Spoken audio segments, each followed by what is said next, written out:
Bueno, buenos días, la gente de física de segundo. Vamos a continuar un poco con el estudio que estábamos haciendo ayer. Vamos a continuar en la página 3, donde hablan de la energía de enlace por nucleón. La energía de enlace por nucleón se denomina o se define como la energía de enlace por el número másico, es decir, por el número de partículas constituyentes del núcleo, y va a dar una medida efectiva de la estabilidad de los mismos. Ahí tenéis una gráfica en la que se relaciona la misma, la energía de enlace por nucleón y el número másico. Y lo que se ve es que hay una línea divisoria, la línea punteada que tiene forma de flecha, donde te separa lo que son los elementos ligeros de los elementos pesados. Los elementos paradigmáticos en orden de estabilidad van a ser el hierro y el níquel. Quiere eso decir que muy probablemente todo lo que se aproxima al hierro y al níquel va a tener una gran estabilidad. Es decir, cuanto más cómputo energético tengan lo que se refiere a energía nuclear por nucleón, van a ser mucho más estables. De forma que todo lo que vamos a tener al principio van a ser el hidrógeno, el helio va a ser un caso muy especial porque va a tener una gran estabilidad, ¿vale? Van a estar rondando los 7, 8, incluso 9 megaelectronvoltios por nucleón.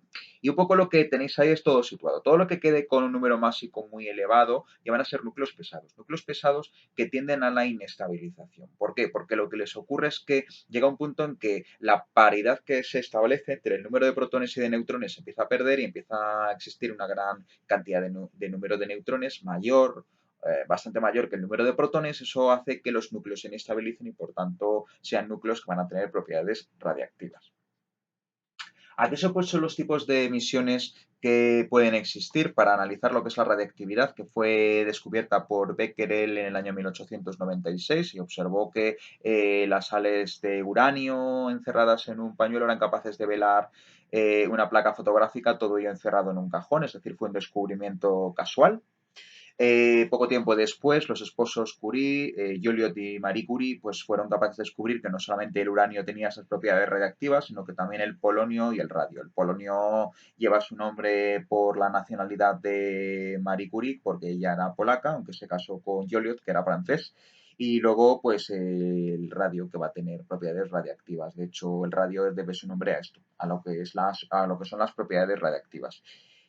Analizando un poquito lo que son los tipos de emisiones, tenéis que tener en cuenta que existen tres, que son más o menos, os sonarán alguna de ellas. Por ejemplo, las emisiones alfa, que corresponden a los núcleos de helio 4, os lo he puesto aquí, lo podéis copiar en el cuaderno, que van a tener muy bajo poder penetrante, como tenéis aquí, pero van a tener una gran capacidad ionizante. Luego estaría la emisión beta, correspondiente a electrones, también van a corresponder, en ambos casos van a ser partículas que viajan a muy grandes velocidades, van a tener un poder de penetración que va a ser elevado, porque van a tener una masa pues, mucho más pequeña, por eso son capaces de penetrar mucho más, pero van a tener una capacidad de ionización bastante más baja. Y la emisión gamma, que corresponde a la radiación electromagnética de alta energía. Cuidado porque la radiación electromagnética es, digamos, redundante, es radiación, es parte correspondiente a altas energías y, por tanto, van a ser fotones energéticos. Van a tener un alto poder de penetración, pero tienen baja capacidad de ionización. Aquí os he resumido algo que debéis copiar en el cuaderno, ¿vale? Hoy no vamos a hacer ejercicios, va a ser parte teórica fundamentalmente, pero sí que me interesa especialmente. Y es todo lo que corresponde a las desintegraciones, que pueden ser alfa, beta o gamma. El tipo de partícula emitida, el resultado que se va a producir y el proceso. La desintegración alfa, que va a ser la pérdida de partículas alfa, que van a ser núcleos de helio, lo que nos va a conducir es que el resultado es que un elemento X con su número másico y número atómico característico vaya a quedar transformado en un elemento Y que ha perdido 4 unidades de número másico, ha perdido 2 unidades de número atómico y la pérdida de un átomo de un núcleo de helio, de tal manera que lo que se tiene que hacer siempre es cumplir el balance energético y de masa, lo que se tiene que cumplir en una reacción, ¿vale? Estamos hablando de una reacción de desintegración, de tal manera que lo que hacemos es pues que el número A siempre se va a mantener constante, el número Z siempre se va a mantener constante, por eso sumáis Z menos 2 más 2, os tiene que dar Z. Al final siempre se tiene que cumplir esto. Bien, eso es lo que corresponde a la desintegración alfa, que acabaría aquí. Ahí le podéis poner una línea, ¿vale? La desintegración beta. Ahí os he definido diferentes cuestiones que son importantes, porque las desintegraciones beta, que corresponde a la emisión de electrones, se analizó que podía corresponder a diferentes tipos de electrón. Al electrón como tal y, atención, a su antipartícula. Estamos hablando de la antimateria, una partícula que va a ser igual que el electrón, pero va a tener una carga positiva. No confundir con el protón, ¿vale? Porque la masa es la masa correspondiente al electrón, con una carga positiva. No es el protón, es un antielectrón que se llama positrón, que se representa con la letra E más, un superíndice más, que va a ser el positrón. frente al electrón que va a ser E menos. La forma técnica de representarlos va a ser con beta menos, beta más, si es que analizamos un tipo de desintegración, que es lo que tenéis aquí en cuenta, y las reacciones que van a tener lugar. Atentos pues, porque lo que ocurre aquí es que X, elemento X, va a transformarse en elemento Y por o como consecuencia de la liberación de un electrón. Y diréis vosotros, pero no estamos hablando de procesos nucleares, ¿por qué no se están hablando ahora de electrones? Pues por un motivo, y es aquí lo que tenéis analizado como el proceso.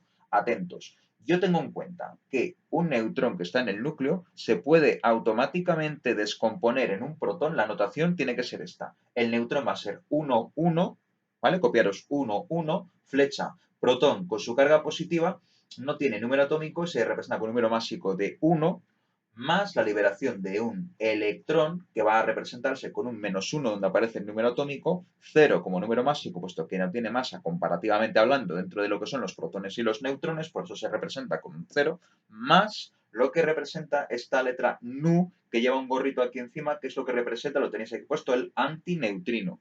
El antineutrino. Yo os he puesto aquí en rojo, os lo he puesto en rojo para que destaque.